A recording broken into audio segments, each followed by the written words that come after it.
Saturday evening April 28 விளையாட கிளம்பியாச்சு. மடிப்பாக்கத்தில் இருக்கிற கைவேலிக்கு பக்கத்தில் இருக்கிற டர்ஃப் தான் வந்திருந்தோம். வெயில் இன்னும் கடுமையாக இருக்கிறதுனால ஒன்றும் பண்ண முடியல. நைட்டே நாங்கள் வந்தோம். டீம்லாம் அசம்பிள் ஆகிட்டாங்க. இதுதான் கோலி சோடா டீமு. இப்போதைக்கு ஒரு 5 பேர் தான் வந்திருந்தாங்க. இந்த பக்கம் பார்த்திங்கன்னா வட டீம்லேயும் ஒரு 5 பேர் வந்தாச்சு.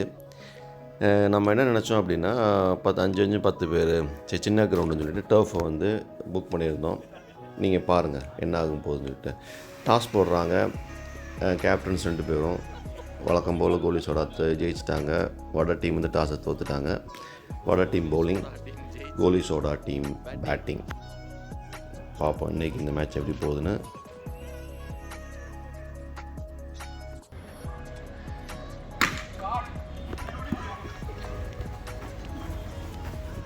கொஞ்சம் இன்றைக்கி ஈவினிங்கே 6:30 ஷெடியூல் வந்தாச்சு.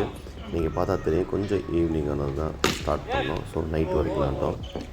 டீம் பயங்கர ஸ்ட்ரிக்ட் ஆகிட்டாங்க. பவுலிங்கு, பேட்டிங் எல்லாமே முன்னாடி மாதிரி விளையாடுறதில்ல. இருந்தாலும் பார்த்தீங்கன்னா கோலி சோடா டீம் ஃபஸ்ட் பேட்டிங்கில் அவர் கேப்டன் வந்த பிறகு மேட்சோட இதே மாறிடுச்சு. டீம் எல்லாமே அருமையாக பவுலிங் போடுறாங்க. ஃபீல்டிங்கு வயசானவங்க விளையாண்டாலும் அங்கிள்ஸ் எல்லாருமே கண்ணா அப்படின்னு ஃபீல்டிங்கு பவுலிங்கு போட்டாங்க. அதை நாங்கள் பார்த்தோம் இந்த மேட்ச்சில். பாருங்கள், ஒரே 6. இந்த ஒரு கோலி சோடா கேப்டன் மட்டும்தான் இந்த டீமில் ஒரு 3 6 அடித்து ஒரு ஸ்கோரை நல்லா கொண்டு வந்துட்டார். நாங்கள் 6 ஓவர் வச்சு தான் வந்தோம். ஏன்னா 5 பேர் இருக்கிறதுனால. ஐயோ, ரன் அவுட். 6.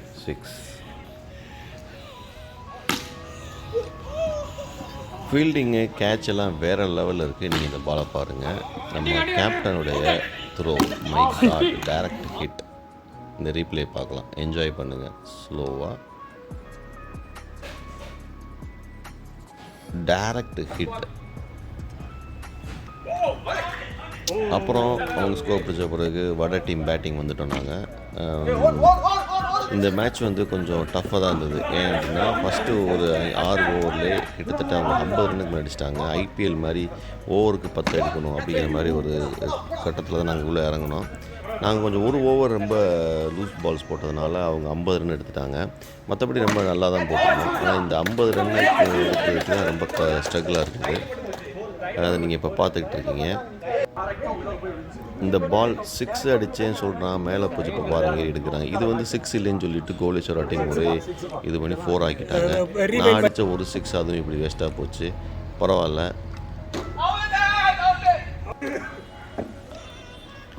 நல்ல பேட்டிங், நல்ல பிளேயர்ஸ்லாம் வச்சுருக்கோம். இப்போ கொஞ்சம் கிட்டத்தட்ட வட டீமும் கோலி சோடா டீமும் ஈக்குவல் பேலன்ஸில் இருக்கிற மாதிரி ஒரு ஃபீல் இருக்குது. ஏன்னா same level of bowling, same level of batting இருக்குது. பட் ஆனால் அது வின்னிங் தான் அதை டிசைட் பண்ணும். ஸோ ஃபஸ்ட்டு மேட்ச்சு யார் வின் பண்ணுறாங்கன்னு பார்ப்போம் கொஞ்ச நேரத்தில்.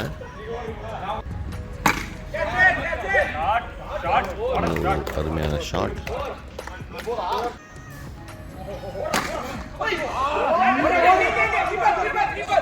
நிறைய அவுட் ஆகுது.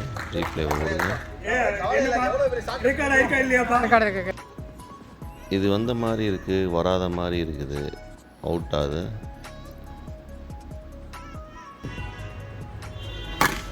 அடுத்த பால் மிக அருமையாக அடிக்கப்பட்ட பந்து.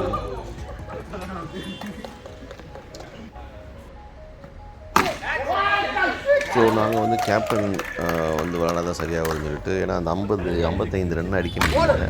கேப்டனில் வந்துட்டார். நாங்கள் எல்லாருக்குமே ஈக்குவல் ஆப்பர்ச்சுனிட்டிஸ் கொடுக்குறோம். நம்ம டீமில் எல்லாருமே.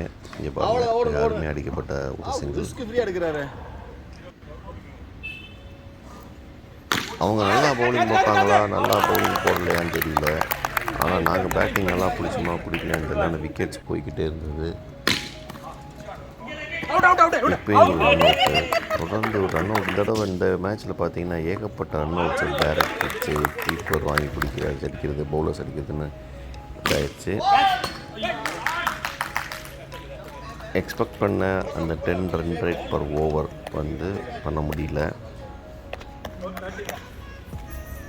அடி பாருங்க செம்ம ஷாட்.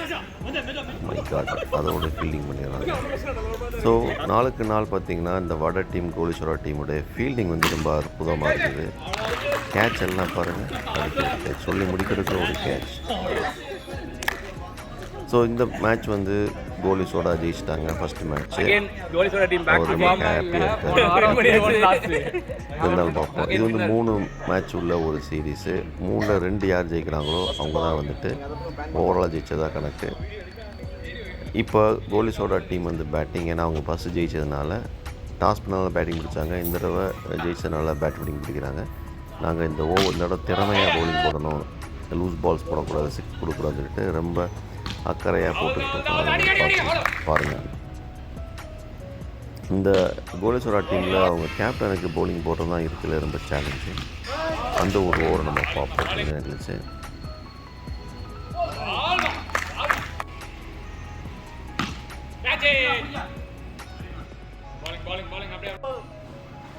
கோலிசோரா டீம் பவுலிங் போடும்போது ரன் அவுட்ஸ் பண்ணாங்க. அதனால தான் வந்து நம்ம தோற்றுக்கிட்டோம். நம்ம டீம் இப்போ ரன் அவுட் மிஸ் ஆகுதா? ஐயோ, மிஸ் ஆயிடுச்சு. ரன் அவுட்ஸும் கேட்சும் தான் இங்கே ரொம்ப முக்கியம். நீங்கள் எவ்வளோக்கு எவ்வளோ ஒரு கேட்ச் பிடிக்கிறீங்க, எவ்வளோ ரன் அவுட் எடுக்கிறீங்க, அதை வச்சு தான் இந்த வின்னிங் இருக்குது. அவங்க டீம் கொஞ்சம் கேல்குலேட்டிவாக ரொம்ப நிதானமாக விளாட்றாங்க ஃபஸ்ட் பேட்டிங்கில். அவர் கேப்டன் வந்தப்பறம் தான் வந்து மிக கடுமையான ஒரு இதாக இருக்கும். நம்ம நான் ஆரம்பத்தில் சொல்லியிருந்தேன் இல்லையா, மொத்தம் 5 தான் வந்தான்னு சொல்லிட்டு. அதற்கு பிறகு ஸ்லோவாக வந்து டீமில் நிறைய பேர் ஆட் ஆகிட்டாங்க, வட டீம்லையும் கோலிசோரா டீம்லையும். அதற்கு பிறகு நிற்கிறதுக்கே இடம் இல்லை. கிட்டத்தட்ட பார்த்திங்கன்னா 7-8 பேர் ஆயிடுச்சு டீமுக்கு. 8+8 16 மெம்பர் வந்து வந்துட்டாங்க. அதனால் ஒரு ஃபீல்டரை நாங்கள் வந்து ஸ்டாப் பண்ண வேண்டியது இருக்குது. ஏன்னா இந்த கிரவுண்டில் வந்து 5 பேருக்கு மேலே ஃபீல்டிங் பண்ணால் ஒரு பால் அடிக்க முடியாது. 8+8 நாங்கள் எதிர்பாராத விதமாக வந்துட்டாங்க. பட் இந்த கிரவுண்டே வந்து பயங்கர ஃபுல்லாக இருந்துச்சு. இந்த கிரவுண்டுக்கு நம்ம வேறு ஃபுல் கிரவுண்டு, இது வந்து ஒரு ஆஃப் கிரவுண்டு தான், ஃபுல் கிரவுண்டு உள்ள இடத்துக்கு போயிருக்கலாம்னு பிளான் பண்ணியிருந்தோம். பட் அன்ஃபார்ச்சுனேட்டாக ஓட்டு போட்டவங்க சரியாக ஓட்டுன்னா இந்த மேட்ச்சுக்கு வரீங்களா இல்லைங்கிற அந்த சர்வேயில் சில பேர் நோ போட்டிருந்தாங்க. பட் அவங்க வந்துட்டாங்க. அதனால் வந்து இந்த அக்காமடேட் பண்ண முடியல. 8+8 இங்கேயும் ரன் அவுட் போயிடுச்சு. ஆனால் எண்ட் ஆஃப் த டே நல்லா தான் இருந்தது. சின்ன கிரவுண்டு, 8 பேர் ஆக்குபை பண்ண முடியல. பட் பேட்டிங் பவுலிங்கெல்லாம் ஈக்குவலாக கிடச்சிச்சான்னு தெரியல. ஏன்னா நம்ம ஓவர் 6 overs தான் வச்சுருந்தோம். ஆனால் 8 பேர் இருந்தோம். அதனால் ஆளுக்கு பவுலிங்கும் கிடச்சிருக்காது, பேட்டிங் நமக்கு. இந்த கேப்டன் வந்துட்டார், அவங்க கோலிசோரா டீம் கேப்டன். இவரை கண்டெயின் பண்ணுறது தான் வந்து சூப்பர். இந்த ஓவர் வந்து உண்மையிலே ரொம்ப அருமையாக வந்து வட டீம் போட்டிருந்தாங்க. பாருங்கள், ஒரு 4ம் 6ம் கொடுக்கவே இல்லை. ஏன்னா ஒரு கோலிசோரா டீம் கேப்டன் வந்து அடிப்பார் 4ம் 6. ரன்னிங் பிட்வீன் த விக்கெட் அருமையாக ஓடுறாரு. பாருங்கள், ஒரு 4 கூட விடலை. எல்லாமே விரட்டிட்டாங்க நம்ம டீம். வட டீம் அட்டகாசமாக பவுலிங் போட்டு ஒய்டு யார்கர் போட்டு முடித்தோம். ஸோ அதனால் அவங்க கொஞ்சம் கம்மியாக தான் ஸ்கோர் பண்ணியிருந்தாங்க. இப்போ வட டீம் பேட்டிங் இங்கே வந்தோன்னு என்னட்டான் இல்லை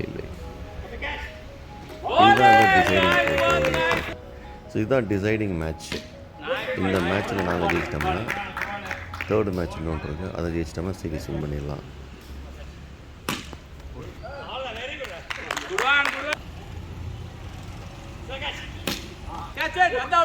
இந்த டீமில் வட டீமில் இந்த பச்சை சட்டை போட்டிருக்காரு இல்லையா, இவர் கொஞ்சம் இன்றைக்கி கடுமையாக விளாண்டார். பல 6கள், பல 4 அடிச்சு நிறுத்தி பாருங்கள். நம்ம டீமில் முக்கியமான ஒரு பேட்டிங் அப்படின்னா பேட்டிங் ஸ்ட்ரென்த் வந்து கேப்டனுக்கு எடுத்து இந்த பச்சை சட்டை தான். இன்றைக்கி கோலிசோரா டீமில் சில யங் பிளேயர்ஸ்லாம் இருந்தாங்க.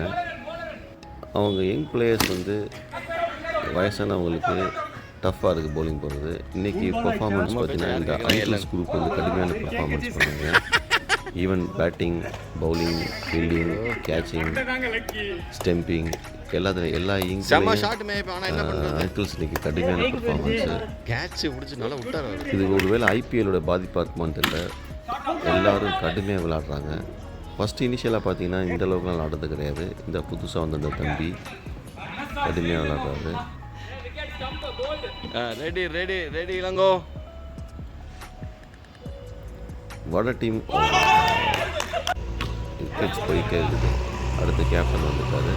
கேப்டனும் இந்த பச்சை சட்டையும் சேர்ந்து தான் இந்த மேட்ச்சில் ரெண்டாவது மேட்ச்சில் அந்த சேசிங் வந்து ரொம்ப ஈஸியாக பண்ணாங்க. ரன் ரேட் ரொம்ப கம்மி தான்.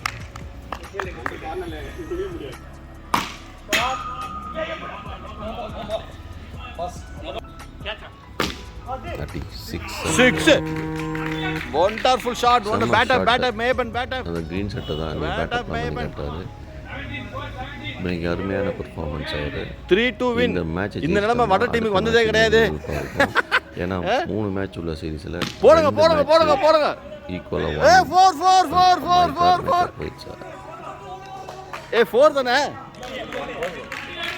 ஒளிப்பதிவு பண்ணிக்கிறேன். Match is draw. இந்த அளவுக்கு டிஃபரன்ஸ் 3 ஓவர்னு இருக்கு. வட டீம் ஜெயிச்சது கிடையாது நினைக்கிறேன். வா வாட் அ வின். வா மேமன் பேட்டப் பண்ணுங்க.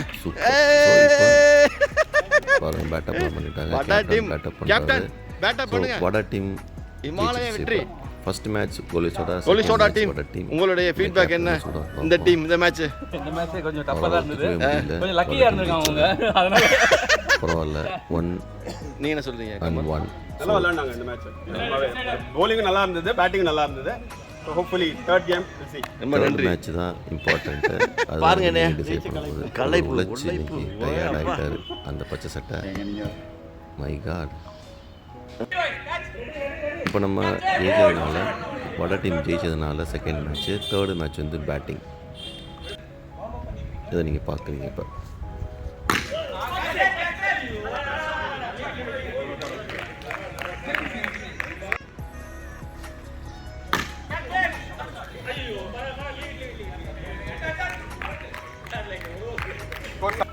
அவங்க டீம் கடுமையாக ஃபீல்டிங் வந்து நல்லா பண்ணுவாங்க. இப்போ கூட பாருங்கள் இந்த வாட்டர் ரன் அவுட். ரீப்ளே போடுங்க. Very good. அவுட்டுன்னு தான் நினைக்கிறேன். 100% அவுட். இதுதான் சொன்னேன். இந்த டீம் வர வர ஃபீல்டிங்கில் கண்ணா பின்னான்னு வேற மாதிரி ப்ளே பண்ணுறாங்க. பவுலிங் பேட்டிங் எல்லாமே. இது ரொம்ப இன்ட்ரெஸ்டிங்காக இருந்தது. இன்றைக்கெலாம் ரொம்ப டைட் மேட்ச். இந்த தேர்டு மேட்சும் ரொம்ப சீரியஸ் ஆகிட்டாங்க. ஏன்னா இந்த தான் டிசைடிங் மேட்ச் அப்படின்னோடனே பீப்புள் வந்து ரொம்ப அக்ரெசிவ் ஆகிட்டாங்க. 2 மேட்ச் 1-1 இருக்கிறனால ட்ராவில் இருக்க மாதிரி இருக்குது. பாருங்கள் என்ன அவுட்டு. கோலிசோடா கேப்டன் என்ன ஹாப்பியாக இருக்காரு பார்த்தீங்களா? அவர் ஸ்டெம்பிங்லாம் பண்ணல, பிடிங்கி எரிஞ்சிட்டார் ஸ்டெம்பை. அடுத்து மேட்ச் ஆத்தாடி மரக்கல் கேட்ச். இதெல்லாம் வந்து பெரிய மேட்ச்லேயே பிடிப்பாங்க வந்துருக்காது. கோலிசோடா டீம் கேப்டன் வந்து அருமையாக கேட்சை பிடிச்சிட்டாரு.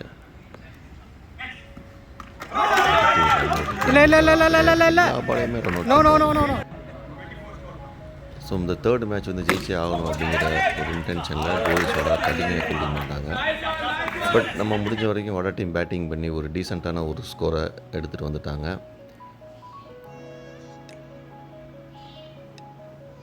பேக் டு பேக்கில் ரன் அவுட் கிடையாது. அது விடுங்க. இப்போ கோலிசோடா டீம் வந்து சேசிங் பேட்டிங். நம்ம டீமில் புது பவுலர்ஸ் இறக்கியாச்சு. ரன் அவுட் இல்லை, இது கிடையாது.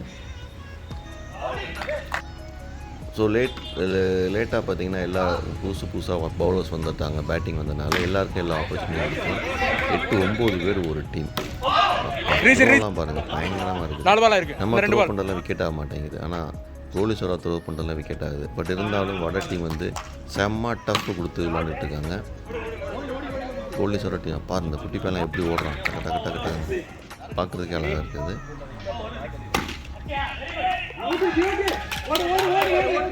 கேட்ச் அவுட் ஆடி ரன் அவுட் பண்ணிட்டார் அவர்.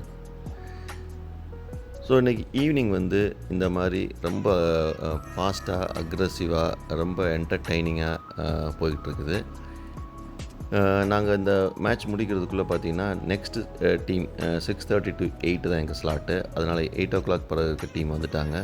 கேலரியில் உட்காந்து நம்ம மேட்ச் எல்லோரும் வேடிக்கை பார்த்துட்டு இருந்தோம். அதை நான் உங்களுக்கு காட்டுறேன் அப்புறமாட்டி.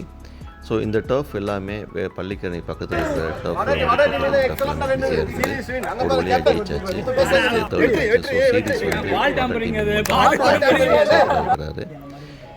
கோலிசோடா டீம்லாம் சோகமாக உட்காந்துருக்குறாங்க. இதோட முடிஞ்சது இந்த மேட்ச்சு. தேங்க்ஸ் ஃபார் வாட்சிங். நெக்ஸ்ட் வீக் சந்திக்கலாம். பாய்.